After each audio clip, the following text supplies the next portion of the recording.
Hi, Gene Hamm here, reading another chapter, another excerpt out of my book, How to Get a Job in Animation and Keep It. We've gotten into freelancing after I left Hanna-Barbera and was working on Gumby and working for myself. This is about working methods, a few working methods. Working methods, multitasking. Most people define multitasking as doing more than one thing at a time. That is the wrong definition. The true definitions of multitasking are 1. Screwing up several tasks at once because you weren't focused on them. 2. Having to do a task over several times because you were focused on something else while you should have been thinking about the task in front of you. Leave the TV off. Don't listen to music. You'll get a hell of a lot more done if you just concentrate on whatever task is right in front of you. You'll save yourself lots of times because you'll only have to do it once. Don't dwell on some problems in the past. Don't think about what you're going to do in the future. Just think about what you're doing right now. That is what is real. The past and the future are just ghosts. If you do a good job of what you're doing right now, it won't be a nagging problem in the future. When I attended Richard Williams' animation masterclass, he told of visiting Milt Kahl's office at Disney Studios. Milt was one of the key animators known as the Nine Old Men. Williams commented, "It's awfully quiet in here, Milt. Don't you listen to music?" Milt, who had a fiery temper and swore like a sailor with Tourette syndrome, screamed, "No, you... I've got enough to concentrate on without listening to some music." After that harangue from Milt Kahl, Williams banned any music from being played during working hours at his own studio. His method of animation increased tremendously. Besides breaking your concentration, music alters your mood. Let's say you're assigned to animate the death scene of Bambi's mother. This should be a tear-jerking scene.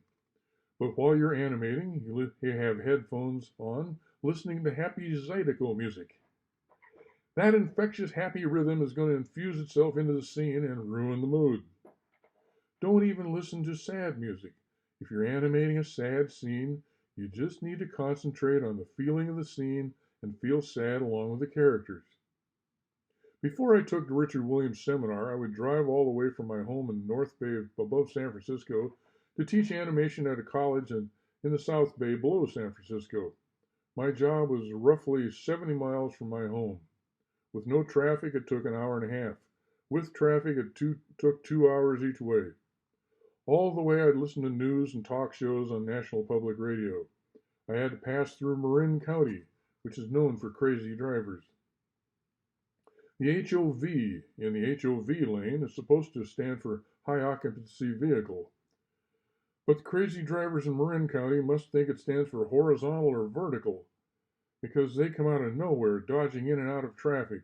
You take your life in your hands driving through Marin. As my concentration was on the radio, suddenly some driver would scare me to death as he changed lanes with no signal and cut me off. I would swear at him for the rest of the trip. But after listening to Richard Williams' lecture about turning off the radio and concentrating on your animation, I tried to apply the same technique to driving. I left the radio off and just concentrated on my driving.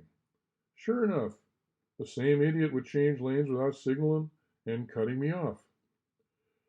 But since my attention was on the driving, he didn't surprise me. It was like I was seeing the world in slow motion.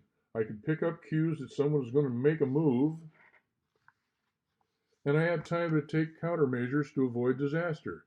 I had a much more pleasant trip and arrived at the college in a much better mood. Another working method, chipping away at a task. When you first look at all the animation you're going to do on a job, it can overwhelm you. But when you tackle eating a hamburger, you don't stuff it in your mouth all at once. You take bites of it until you finally nibble away at the whole thing. That's how you can turn your work into a manageable task. Take little bites of it until it's finished. Don't try to animate the whole scene. Just draw the layout. That will give you an overall plan of the action of the scene. Another time, just draw the key poses to see how the overall movement flows. Another time, draw the in-betweens. As you chip away at the project, at first it will seem like you aren't making much progress, but it's a cumulative process, and at a certain point you will notice exponential progress, and then suddenly you'll discover you're finished. In my off hours, I single-handedly worked on my own animated feature called The Dream Hat, with 8 original songs. It was a huge project, and it was a long process because it wasn't easy to find spare time to work on it. It was a struggle to keep myself excited about the project when I'd been away from it for a while. To stay interested, I tackled different parts of it. Sometimes I would do a little work on the animation. Sometimes I'd do a little work on the music. I edited the soundtrack of the whole film together so I could get a sense of the flow. Instead of animating from the beginning of the story to the end, I picked my favorite scenes in the story to animate. This left big holes between animated scenes. They were staring at me, begging to be filled. After animating my favorite scenes, the secondary ones took on more meaning and became more interesting. So then I animated them. Then there were just a few holes to fill with scenes that used to have no interest to me. They were uninteresting because they were just dialogue scenes. But now the surrounding scenes gave the dialogue some context. So I would add little bits of business of acting for the characters, which illuminated their dialogue. In some cases, the dialogue itself seemed superfluous, and I had just characters communicate with a look. By chipping away at it little by little, I finished the Dream Hat.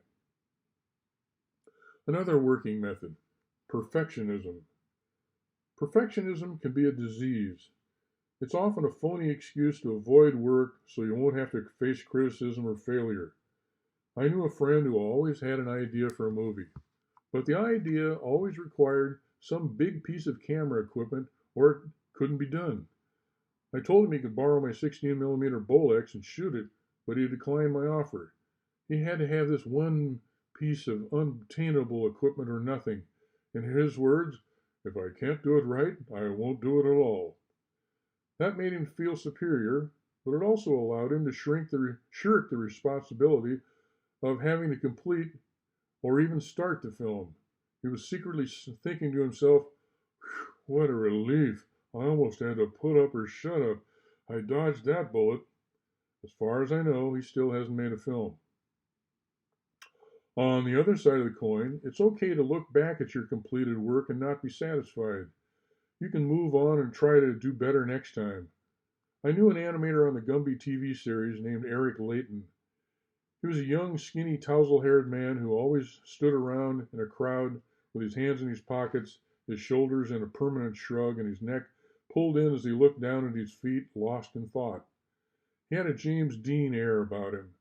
He would tackle a complicated feat of animation that no one else would dare, pull it off brilliantly, and when you'd compliment him on his scene, he would shuffle his feet, look up, and say, it's not as good as I wanted it to be. He was a perfectionist in a healthy way. He did the best he could with what he had to work with. Then he moved on.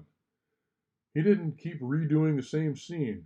He would just try to make the next scene better. He went on to direct the Disney feature Dinosaur. Nothing is perfect. Just keep working. Keep creating. Instead of spinning your wheels trying to create your one major masterpiece, make several minor masterpieces. You'll create a body of work. Within that body of work, there may be themes and motifs that you return to several times. For example, Hitchcock made several movies involving an innocent man accused of a crime. That's it for today.